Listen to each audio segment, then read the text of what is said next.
Hey, kia ora mara, ko te tate. Okay, so one of the things that I'm doing in this little series of interviews right now, but this is the second.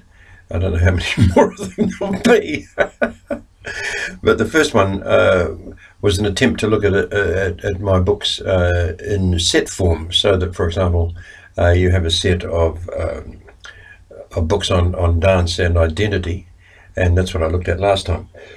This time I'm looking at books on Te Reo, and this follows a submission that I made on Te Maataawai, and that submission involved writing something in December of 2014, submitting it in time.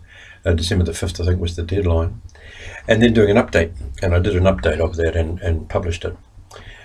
So that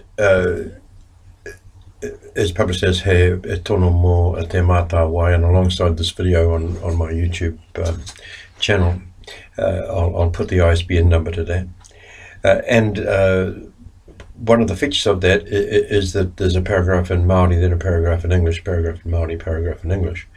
And that follows a method, really, I suppose, that I developed with tekaharo.com, and I did a lot of essays in that mode for tekaharo.com, and I also used that method in a couple of other places, such as this, and also in the book To Jerusalem with John Rangihau and Dave Walker and Alon, Kadish and so on. And that essay, the title essay in that book, is done paragraph by paragraph, the way that I'm talking, one in Māori, one in English. So there's a style there. I'm not so sure how long I'll keep that style. I think that I had a bit of feedback from someone in the Māori Language Commission who said that they found it annoying. And I think that they wanted it all in Māori, or a page in Māori, page in English, and so on. Okay, so just addressing that criticism, I think that the AUT, or the tekaharo.com method that I've used, if I can call it that, it's not their method, it's my method, but I used it in there, I developed it in that publication, is good because it means that someone can read something in Māori and then immediately look at what I'm saying in English about the very same topic. And so most of the time it's a direct translation, of course, but a lot of the time, or significant amount of the time, it's not. Sometimes things are better said in Māori, and sometimes things are better said in English, Spanish, or whatever, any other language you're using. There's an aptness, obviously. There's a sense of metaphor, there's a sense of meaning that generally that is gained in one respect and lost in another. And I found the paragraph by paragraph thing good in that sense, in that if you couldn't get it in Māori, you might be able to get it in English. If you couldn't get it in English, you might be able to get it in Māori. And this type of thing is a lot of work. It's a lot of tedious, in some respects, but very productive and very profitable and very, very meaningful to the writer, to me, anyway, as a writer, work, because you've gone over something twice in two different languages, and you've really tried to figure things out. Whether you did figure things out is another thing again. Anyway, that's one stream of the set of my books in Te Reo.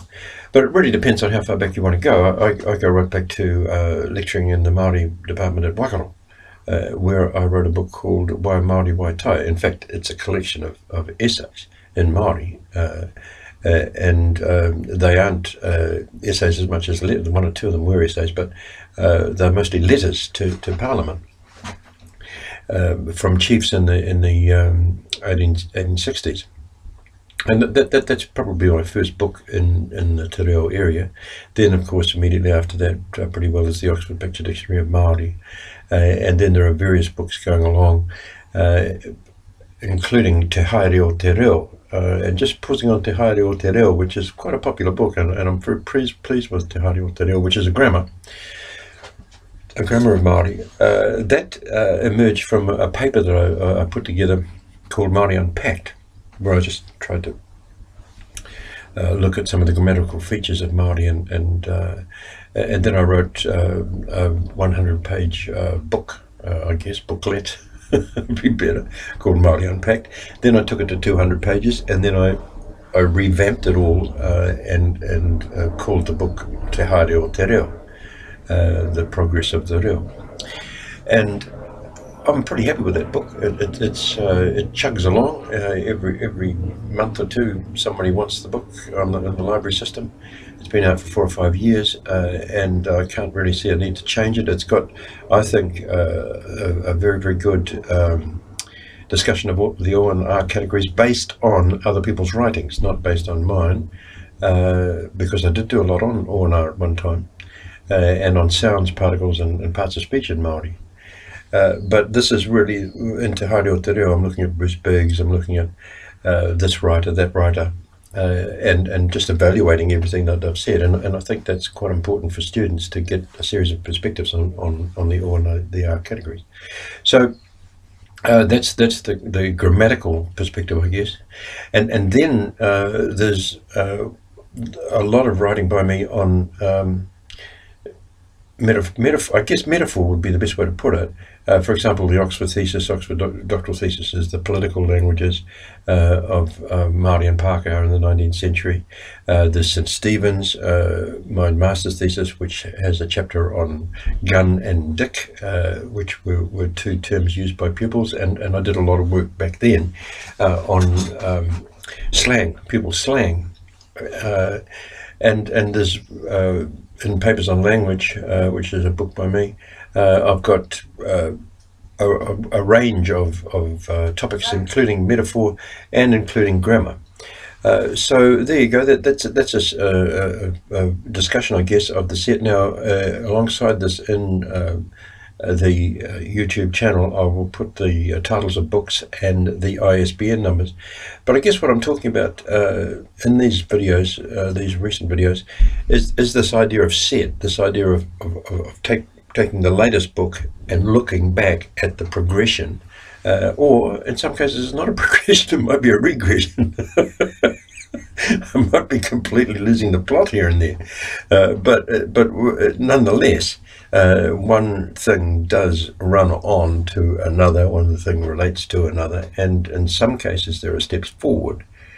I'm interested in feedback, actually, and where I've actually stepped back. Give you an example. If I look at radio work, lectures, and that type of thing, I don't think I've ever got the positive type of feedback that I got at the University of Waikato for my gun and dick lectures on St. Stephen's slang. That's a long, long time ago. Have I got better at expressing myself in lectures and that type of thing, radio broadcasts and so forth since? Well, I think that's an interesting point. You're with Peter Cleve, and I'll do possibly one more one more attempt at this set business. But thanks very much for all the feedback on the dance and identity set as well.